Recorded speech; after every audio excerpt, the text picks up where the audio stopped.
Dear students, welcome to the classes of Ray Academy. Today we are studying cash flow statement. और cash flow statement में हम पढ़ रहे हैं the question prepare a cash flow statement of a dash limited from the following information. Balance sheet दे रखा है last year और करेंट ईयर लास्ट ईयर का। तो हम लोगों को इसमें बनाना है एडजस्टमेंट। देखो, additional information included in the property plant and equipment was a piece of machine costing 36,000 on which depreciation charged was 12,000 and it was sold for 12,000।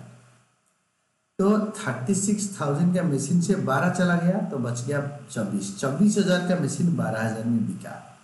And depreciation charge during the year was 60,000। तो पहले working note बनाओ, property plant and equipment account बनाओ, क्योंकि machinery account है नहीं। जो account है that is called property plant and equipment account. इसका ओपनिंग बैलेंस इधर आएगा, to balance brought down question में दे रखा है 2,40,000। क्लोजिंग बैलेंस क्योंकि एसेट है, closing balance by balance CD इधर आएगा। क्लोजिंग दे रखा है 3,60,000। क्योंकि मशीन बिक गया बाय डेप्रिसिएशन अकाउंट। इस साल का depreciation 60,000 last adjustment. Depreciation charge during year 60,000 ये इधर लिखेंगे और नॉन ऑपरेटिंग एक्सपेंसेस में यहाँ ऐड होगा। By bank account sold 12,000, by statement of P&L 12,000। क्योंकि ये 36,000 का मशीन से 12,000 एक्यूमुलेटेड डेप्रिसिएशन माइनस करके 24 का आएगा। ये 24,000 का मशीन बिका 12 में, तो लॉस होगा 12 माइनस करके लॉस होगा 12,000। तो 12,000 में बिका 12,000 लॉस।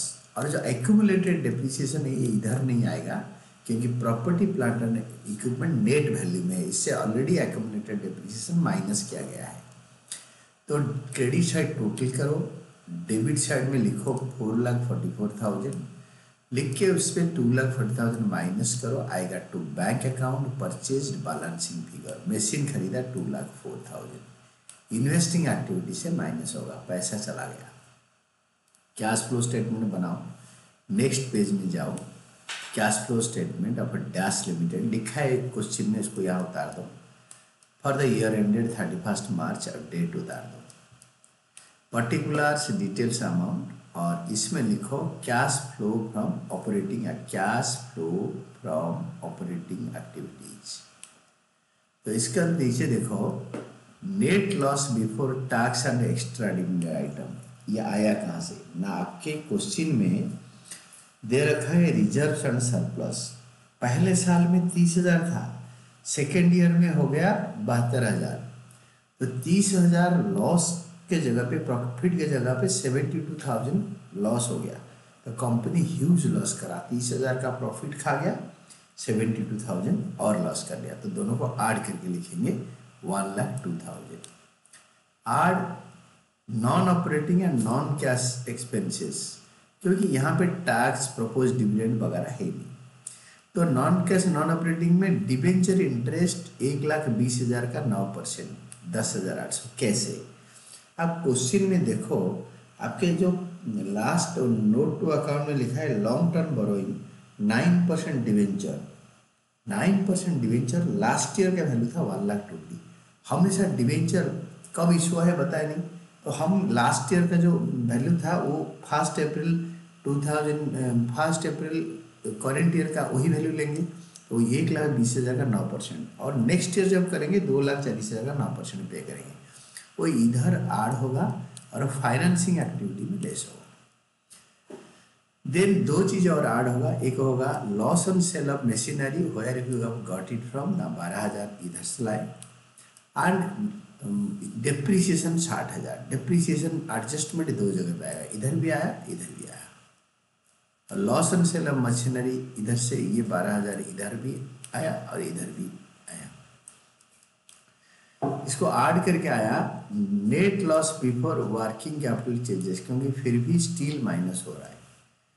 फिर or decrease in current asset, increase in current liability. तो ट्रेड पेबल, बिल्स पेबल आप देखो इंक्रीज हो रहा है। हाउ कम ना, बिल्स पेबल आपके 66 से 90 हो रहा है, 66,000 से 90,000 हो रहा है, तो 24,000 इंक्रीज हो रहा है, तो पैसा आया, कैश इनफ्लो हुआ।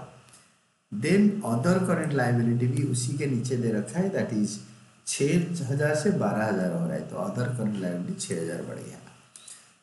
ये दोनों को ये 19,200 से ऐड करना चाहिए, क्योंकि वो ब्रैकेट में है, माइनस वैल्यू है, तो ऐड करके 10,800 आएगा। तो इसके बाद लिखो less increase in current asset and decrease in current liability.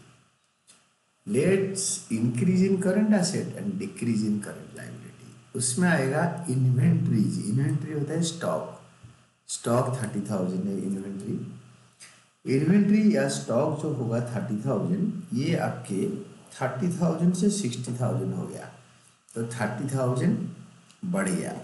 तो 30,000 जो बढ़ गया, इंक्रीज हो गया, वो increase in current asset less होगा।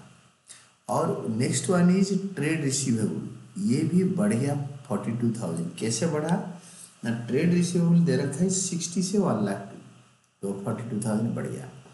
ये दोनों को ऐड करके 72,000 10,000 से लेस करके माइनस में फिगर आएगा 61,200। Net cash lost in operating activities. आपके क्वेश्चन का आंसर भी देखो, net cash lost in operating activities 61,200। B में cash used in investing activities. एक तो कैश सेल करा 36,000 का, नॉन करेंट इन्वेस्टमेंट सोल्ड, ये दे रखा है आपका जो प्रॉपर्टी प्लांट एंड इक्विपमेंट के नेक्स्ट में नॉन करेंट इन्वेस्टमेंट 60,000 से 24,000 हो गया, और कोई लॉस प्रॉफिट है नहीं, तो 36,000 में बिक गया। 60,000 का 24,000 में बिका, तो 36,000 में बिका। फिर मशीनरी परचेज्ड, मशीनरी खरीदा 2,04,000, मशीनरी खरीदा 2,04,000। जो मशीनरी खरीदा ये यहीं से हमने निकाला, this is the balancing figure, we have purchased machinery. फिर मशीनरी सोल्ड 12,000, मशीनरी सोल्ड आपके 12,000, मशीनरी सोल्ड 12,000। अभी ये तीनों को एडलेस करके जो वैल्यू आएगा, इसको यहाँ लिखना है, you have to write down here, that is net cash used in investing activities. Then C part होगा cash flow from financing activities. Financing activity में आपके शेयर कैपिटल बढ़ रहा है, शेयर कैपिटल इशूड 1,20,000, 1,80,000 से 3 लाख हो गया, तो 1,20,000 का हमने इशू कर दिया।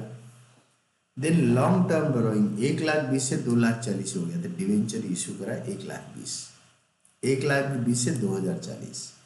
और जो डिवेंचर इंटरेस्ट यहाँ पे हमने ऐड किया था, इसको लेस करेंगे। डिवेंचर इंटरेस्ट पेड इधर ऐड होता है नॉन ऑपरेटिंग एक्सपेंसेस, यहाँ पे लेस होगा डिवेंचर इंटरेस्ट पेड। ये देखो 10,800 यहाँ से ऐड, यहाँ से लेस,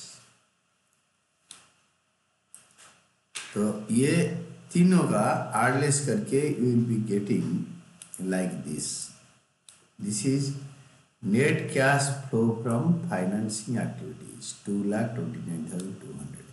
अभी इससे ये दोनों का माइनस कर दो, I mean minus A minus B plus C, तो ए बी सी, ये माइनस ए है, ये माइनस बी है, ये प्लस सी है, तो यहाँ पे ए से पहले माइनस लगा देना बेटर रहता है। तो net increase in cash and cash equivalent ये आया 12,000, प्लस में आया 12,000। तो 12,000 क्यों, ये तीनों को एडजस्ट कर दो 12,000, तो net increase in cash and cash equivalent, ये बढ़ा है, फाइनली पैसा बढ़ा है।